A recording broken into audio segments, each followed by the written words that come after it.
وعليكم ورحمه الله وبركاته. ازيكم عاملين ايه؟ يا رب تكونوا بالف خير. اللهم صل وسلم وبارك على سيدنا محمد. عايزه اقول لك ان انت لو عندك كوبايتين دي هتقدري النهارده تعملي حاجه حلوه سهله وبسيطه وحلوه قوي، هتعجبك وهتعجب الاولاد ان شاء الله. كمان معايا بضايه، معايا معلقتين زيت، معايا معلقه سكر، رشه ملح ورشه فانيليا عشان خاطر البيض. كمان نقدر نستغنى عن البيض لو مش متوفر، مفيش اي مشكله، احنا بنحط البيض عشان تنعم لنا العجينه شويه وبنديها قيمه غذائيه. بجد الوصفه حلوه وسهله وبسيطه، بس ما تنسينيش في لايك واشتراك وتفعيل الجرس عشان يوصلك مني كل جديد ان شاء الله. دلوقتي انا جبت طبق معايا اهو، نزلت السكر والفانيليا والملح والبضايه مع بعض كده. بسم الله، هنقلبهم الاول.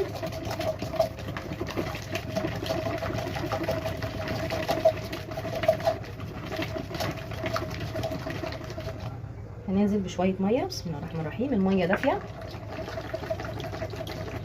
هنزود الميه بالتدريج، بس الميه لازم تكون دافيه.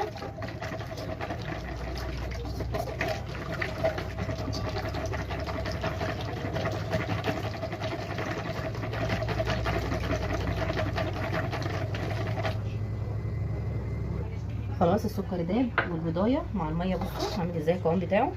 تمام، هنبتدي ننزل بالدقيق برده. بسم الله الرحمن الرحيم. دي عجينه فهننزل بالدقيق كله، مفيش اي مشكله. بسم الله.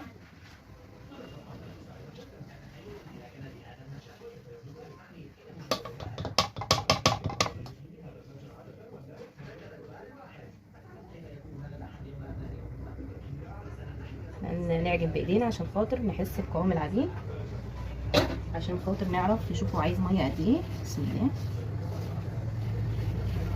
بجد دي بيبقى نعمه في البيت ان انت تقدري تعملي اي حاجه في اي وقت لما بيكون دي متوفر عندك في البيت.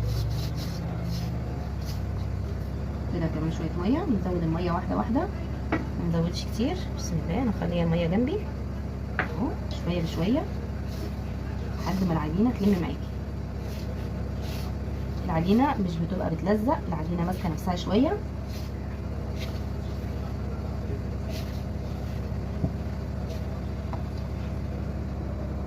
خلاص بعد ما عجنتها حوالي 5 دقايق، بصوا لازم نعمل لها عرق كويس كده. تمام، بصوا العجينه مش بتلزق، العجينه يابسه شويه عشان خاطر لما تيجي تفرديها ما ترجعش تلم معاكي تاني. العجينه ما فيهاش خميره، فلازم تبقى يابسه شويه عشان ما تلمش معاكي لما تيجي تفرديها. تمام، انا حطيت ميه قد ايه على المقدار بتاع الدقيق دوت. انا الفنجان ده بتاع القهوه حطيت منه فنجان ونص. تمام، وحسب نوع الدقيق برده اللي معاكي. دول معلقتين زيت، هنعملهم كده على وش العجينه وهنعجنها ونسيبها ترتاح 10 دقايق ربع ساعه بالكتير قوي. هي نسيب بس ترتاح العجينه 10 دقايق، ما فيش وقت كمان. ممكن بعد ما تعجنيها يا دوبك تغسلي ايدك كده 5 دقايق ولا حاجه، وبعد كده تبداي تشتغلي فيها على طول. دلوقتي العجينه بتاعتي بصوا بعد ما ارتاحت، بصوا اللي كانت ناشفه بصوا بقت مطاطيه ازاي اهي، يعني هتتفرد معايا بكل سهوله ان شاء الله. عشان كده بقول لكم العجينه تكون يابسه شويه، مش طريه، عشان خاطر ما فيهاش خميره، عشان تتفرد معاكي وما ترجعش تاني. بسم الله. لازم نفردها سمك رفيع جدا جدا، ممكن كمان تتفرد بالايد. انا مش حاطه حاجه على الصينيه بتاعتي، مش دهنه الصينيه بتاعتي اي حاجه، لان احنا حاطين معلقتين زيت في الاخر خالص، فالعجينه بتاعتي مزيته وكويسه، مش محتاجه اي ماده دهنيه تاني. تمام، انا بشتغل على الصينيه عندي هنا عشان انا الرخامه بتاعتي مش كبيره. تمام، انا بحب اشتغل كده لما يكون عجين، بحب اشتغله في صينيه عندي، ممكن صينيه دي او صينيه كبيره كمان اهو بالشكل ده. افردها كلها واوريها لكم.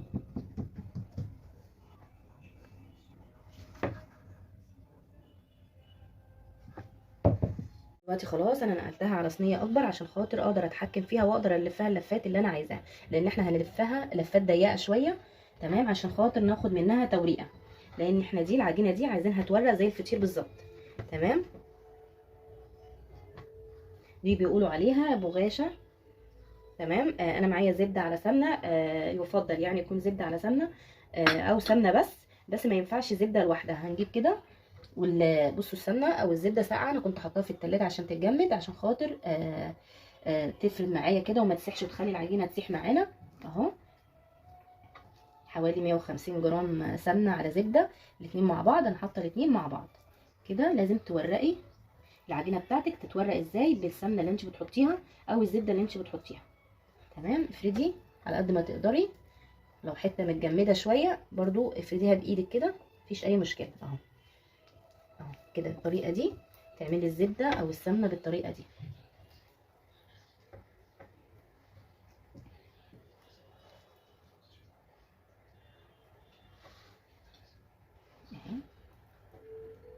في التلاجة اصلا لسه مخرجاها دلوقتي. افكها كده بايدي، بتتفك على طول، الجو كمان ساقعه فناشفه شويه اهو، تتفك عادي بالايد. وافردها كده في قلب العجينه، لازم نفرد في قلب العجينه كده عشان خاطر العجينه تورق معاكي. تمام، انا قلت لك انا هعمل ايه، هكمل فرد الزبده وارجع اوريكم هنعمل ايه تاني في العجينه بتاعتنا. خلاص بعد ما فردنا الزبده هنبتدي نلم الاطراف بتاعتها بس على ضيق. يعني ايه، نطول بالنا شويه، نعمل نلم كده بس بالراحه كده، نصغر اللفه بتاعتنا على قد ما نقدر، ونضيقها عشان خاطر نعمل لفات كتير عشان خاطر تورق معانا وترتفع معانا في الفرن اهو.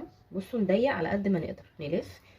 هي بس الموضوع بياخد وقت في المرحله دي، بس مرحله اللف ان احنا بنلف على ضيق عشان خاطر عايزين نعمل توريق اهو بالطريقه دي كده اهو. حتت حتت كده صغنطوطه، نلف كده بمراحل صغنطوطه خالص على قد ما نقدر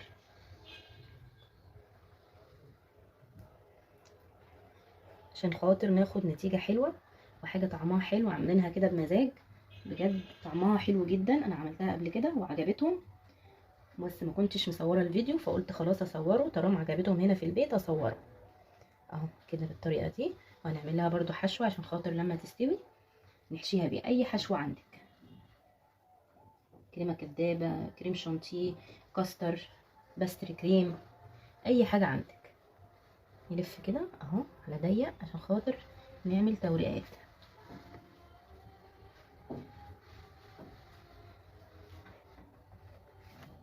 الطريقه دي اهي.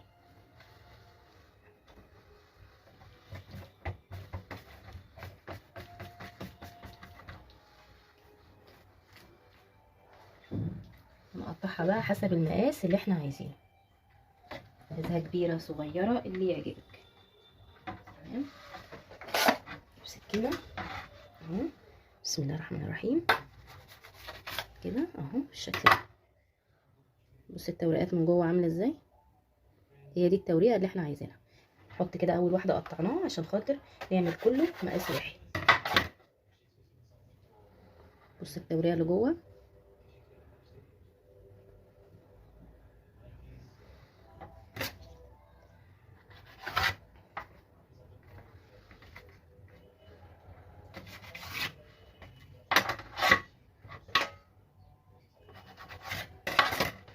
بالطريقه دي، نقطعها بالحجم ده.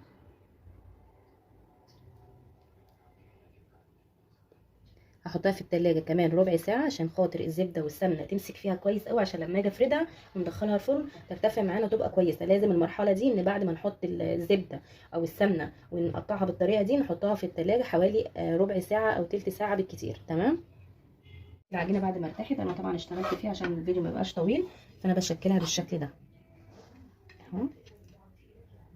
بطبقها التطبيقة دي الاول تمام، وبسيبها برضو ترتاح 10 دقايق برضو في التلاجة، الارتياح بتاعها كله في التلاجة.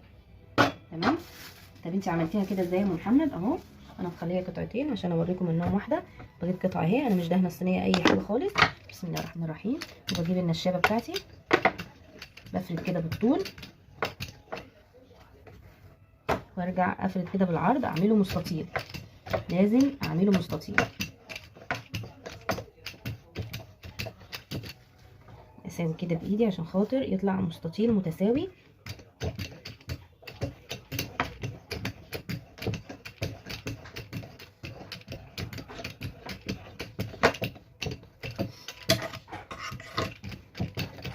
بالشكل ده تمام.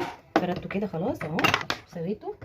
هجيب الطرف ده واتنيه كده، بصوا الطرف اهو بجيبه وبحطه كده اهو كده تمام، واسويه كده. واجيب الطرف التاني اهو كده واحطه على التاني كده بالشكل ده، واضغط كده ضغطه بسيطه تمام. واجيب ده هنا كده واجيب التاني عليه بصوا الطرف التاني اهو عليه، واسويه كده. بصوا بالشكل ده. دي برضو توريقات. تمام، طبقوا بالشكل ده. نعمل واحده تاني مع بعض.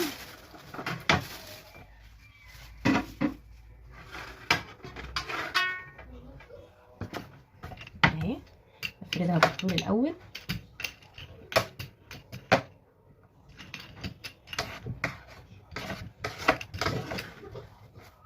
وارجع افردها تاني بالعرض عشان اعملها مستطيل. تمام، بعتذر عن النشابه، المسمار فك. بجد بجد بجد يا جماعه، ما انصحش حد يجيب النشابه اللي هي بيبقى فيها مسمار كده وبيتحرك، بلاش منها خالص، لان كل شويه بتفك. لازم اربط المسمار ده كل شويه.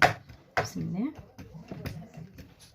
وما خدتش بالي غير بعد ما جبتها واستخدمتها ان هي مش كويسه الصراحه.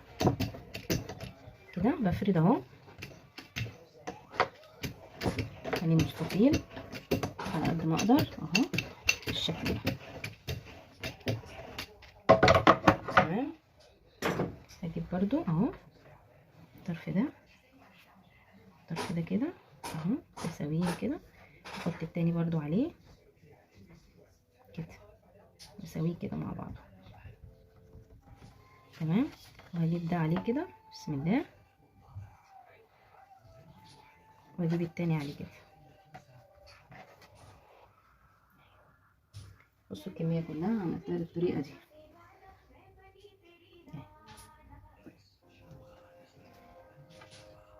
تمام، لازم العجين يتغطى بكيس قبل ما تحطيها في التلاجة عشان ما تنشفش. بالشكل ده انا عملت الكميه كلها بالطريقه دي. هدخلها برضو التلاجة ترتاح، وبعد كده نرجع نشوف هنعمل ايه مع بعض. هنفردها وندخلها الفرن عشان خاطر تستوي. بالكتير قوي 5 دقايق 10 دقايق بس، تتشمع بس حاجه بسيطه، وبعد كده نفردها. لو وصلتي معايا لحد هنا ما تنسينيش في لايك واشتراك وتفعيل الجرس عشان يوصلك مني كل جديد ان شاء الله. بعد العجينه ما ارتاحت 10 دقايق بجيب اول واحده اهي انا عملتها بسم الله الرحمن الرحيم، وابتدي افردها كده. برضو هعملها مستطيل اهو بالشكل ده.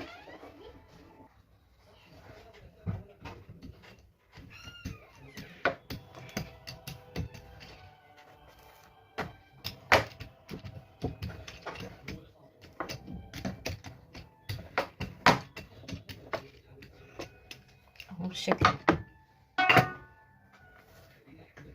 كده، بالشكل ده زي ما انتم شايفين.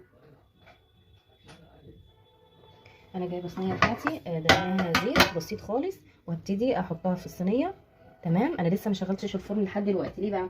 عشان خاطر انا عايزاها برده بعد ما اشكلها كده ترتاح حوالي 10 دقايق. ال10 دقايق دول هبتدي بقى ان انا ايه اشغل الفرن، وابتدي ادخل الصينيه بتاعتي، وتكون العجينه ارتاحت وترتفع معايا في الفرن على طول ان شاء الله، وتطلع ناجحه معايا باذن الله. اهو تاني معاكم اهو، سهله جدا جدا جدا.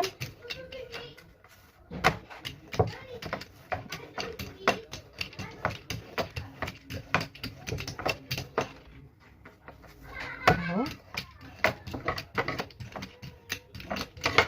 وتقدري ان انت تساوي اذا كان المستطيل مش مظبوط او المربع مش مظبوط، بتقدري تسويها، العجينه بتتشكل معاكي بكل سهوله. تمام اهو بالشكل ده. حطي التانية برضو جنبها بالشكل ده اهو.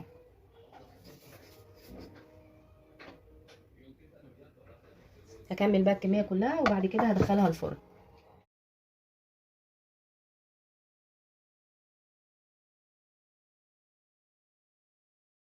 الحاجه الحلوه بتاعتي خلصت اهي بالشكل ده زي ما انتم شايفين.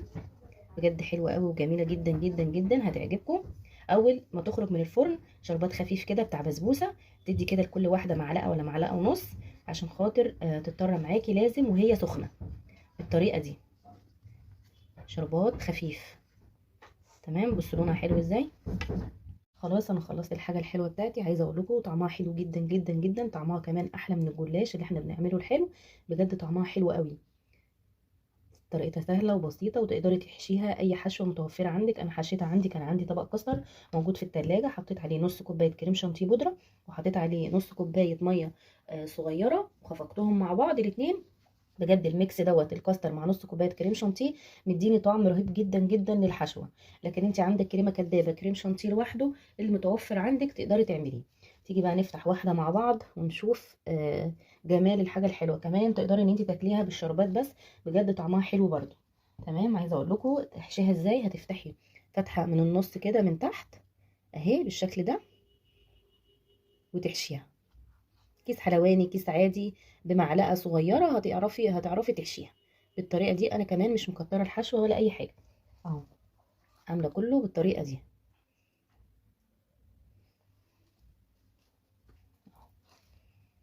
فتحه من النص كده من تحت او من على الحرف، وتقدري تدخلي الحشوه بتاعتك. تمام. نفتح واحده مع بعض اهي. بسم الله الرحمن الرحيم. عايزه اقول لكم حلوه جدا جدا، وطعمها حلو وريحتها حلوه جدا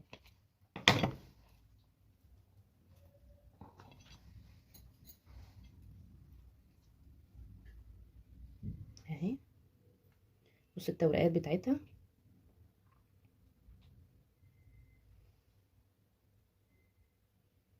حلوة وسهلة وخفيفة، وما بتاخدش وقت. 10 دقايق بالظبط تعجنيها، و10 دقايق تحطيها في التلاجة عشان خاطر ترتاح. يعني ممكن تعمليها وتسيبيها، انت مش محتاجة ان انت تخمريها. فبجد طعمها حلو، هتعجبك وهتعجب الاولاد بجد. لو وصلتي معايا لحد هنا ما تنسينيش في لايك واشتراك وتفعيل الجرس عشان يوصلك مني كل جديد من الوصفات اللي انا بعملها. بجد انا بعمل وصفات حلوة قوي هتعجبكم ان شاء الله. والسلام عليكم ورحمة الله وبركاته.